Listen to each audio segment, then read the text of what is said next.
तो हेलो सबको। आज हम बात करेंगे पार्टीशन ऑफ बंगाल के बारे में। और जो पार्टीशन ऑफ बंगाल की हुई थी उसके बाद एक स्वदेशी मूवमेंट का जन्म हुआ था उसके बारे में भी हम बात करेंगे। और इस प्लीज बात करेंगे कि कैसे वो मूवमेंट चली, कैसे सप्रेस हुआ, सभी लीडर्स के बारे में क्या क्या अंग्रेजों ने उसके बाद किया। सो चलिए शुरू करते हैं।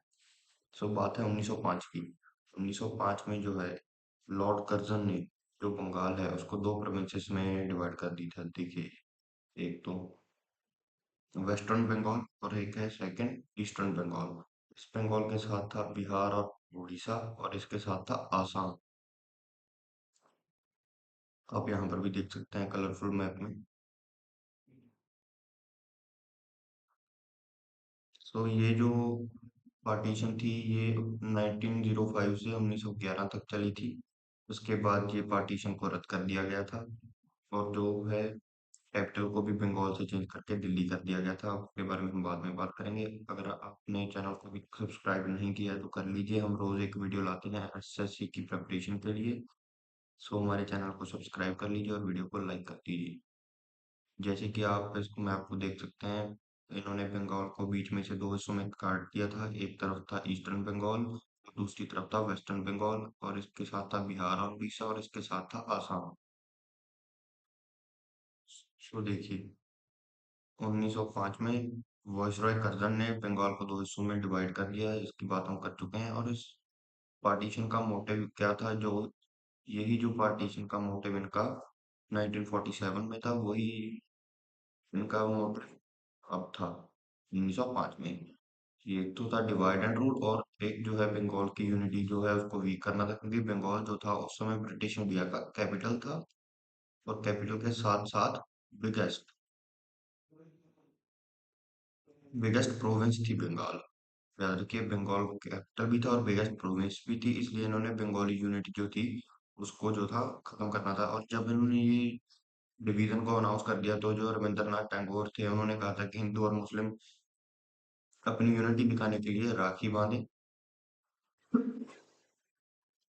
अपनी राखी बांधे और इनको अपनी यूनिटी दिखाए। और देखिए, पार्टीशन जो है वो 1911 तक चली थी। और ये जो पार्टीशन है इसको अनाउंस किया था 1905, सॉरी जुलाई 1905 में, और इम्प्लीमेंट हो गई थी ये 16 अक्टूबर 1905 में। सो आइए अब हम बात करेंगे स्वदेशी मूवमेंट की तरफ। स्वदेशी मूवमेंट का जो मतलब था उसका मतलब था कि जो है हम बाहर वालों की चीजें आती हैं जिससे अंग्रेज मोटा पैसा कमा रहे थे और हम ही पे जुल्म कर रहे थे, हमको बांट रहे थे, क्योंकि कमर तोड़ना। स्वदेशी मूवमेंट में हमारा मेन मोटिव जो था कि अंग्रेजों की बनाई चीजें नहीं लेनी और जो इंडियन बनी हुई चीजें हैं उसको ही खरीदना है। इससे जो था हमारे लोगों का फायदा भी हो रहा था, हमारे लोगों के पास पैसा भी आ रहा था, पावर भी आ रही थी, और जो हमारी इंडियन इंडस्ट्रीज थी वो भी बढ़ रही थी।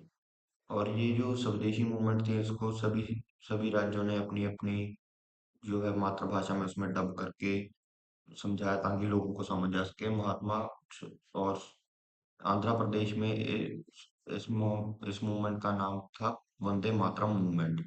और इसी दौरान बंगाल में ये सॉन्ग जो है वंदे मातरम ये बहुत ही ज्यादा मशहूर भी हो गया था। और बंगाल में ज्यादातर जो स्कूल के और कॉलेज के बच्चे ही स्वदेशी मूवमेंट में जो थे पार्टिसिपेंट थे।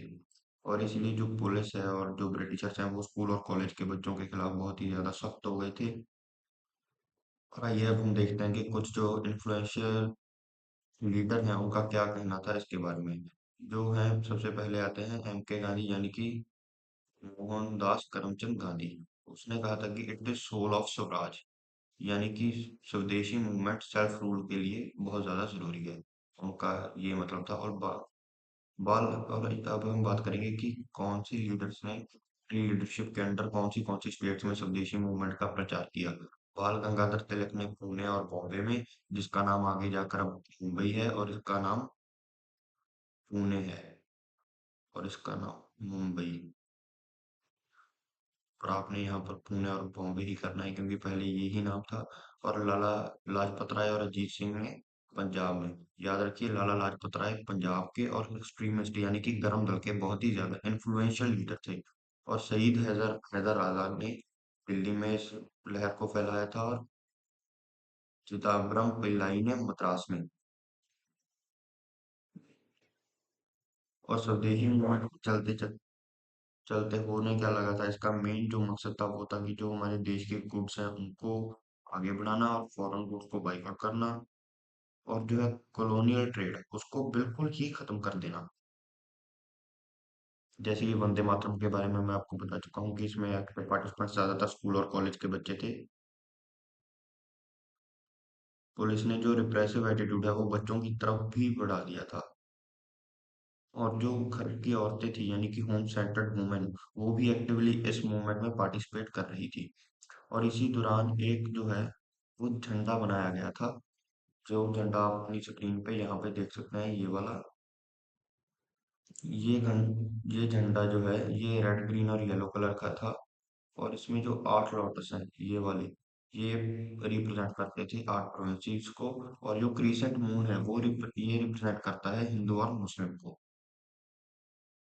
जैसे कि आप यहाँ पर, मैं आपके लिए एक और पिक्चर भी लाया हूँ जो कि एवोल्यूशन दिखाती है हमारे इंडियन फ्लैग की। ये तो ब्रिटिशर्स का जो है वो झंडा है इंडिया का। ये फ्लैग ऑफ इंडियन इंडिपेंडेंस 1906 है, यानी कि इस एरा का जब बंगाल की डिवीजन हो चुकी थी 1905 में जो है वो बंगाल का बंटवारा हुआ था। और 1906 में जो है ये झंडा बना था। और 1907 में बर्लिन कमेटी ने ये फ्लैग बनाया। 1917 में होम रूल मूवमेंट के दौरान ये फ्लैग बना।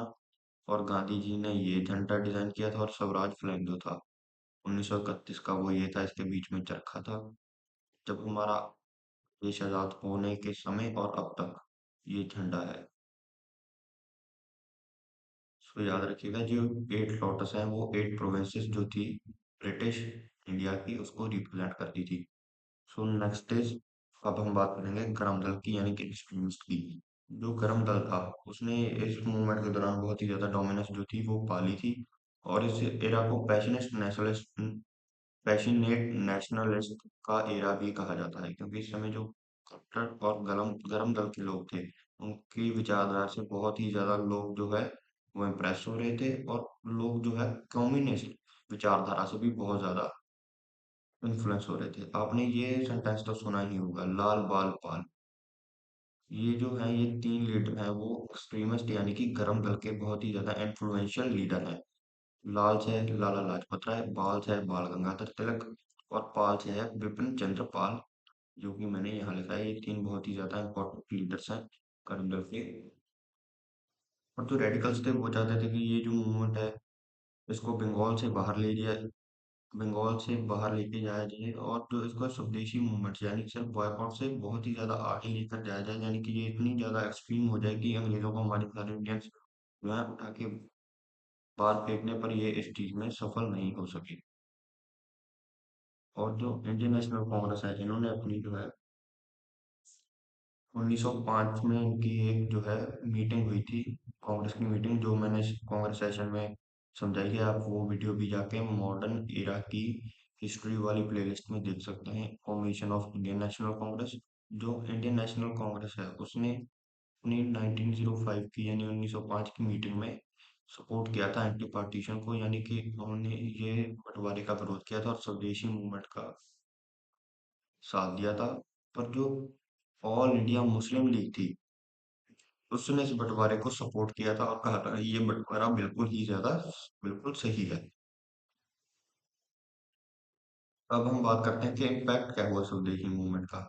स्वदेशी मूवमेंट के चलते जब लोग अपनी ही चीजें, हमारे देश की चीजें कंज्यूम करने लगे, तो जो इम्पोर्ट थे अंग्रेजों के, यानी कि पहले जो कपड़े वगैरह सब कुछ जो हमारे इंडियंस जो है अंग्रेजों के मुल्क के बने पहनते थे वो अपने मुल्क के पहनने लगे। और जो इम्पोर्ट्स हैं और जो टैक्स हम उनको देते थे, हम उनको पैसा जो देते थे वो कम हो गया। और इसमें आए मॉरली मिंटो रिफॉर्म्स। अगर आपको नहीं पता मॉरली मिंटो रिफॉर्म्स में, मैं आपको मोटा मोटा बता देता हूँ जो हुआ गया था। वो मॉरली मिंटो रिफॉर्म्स में हुआ था कि जो इंडियन पार्टिसिपेशन है वो बढ़ा दी गई थी ब्रिटिश इंडिया के एडमिनिस्ट्रेशन में।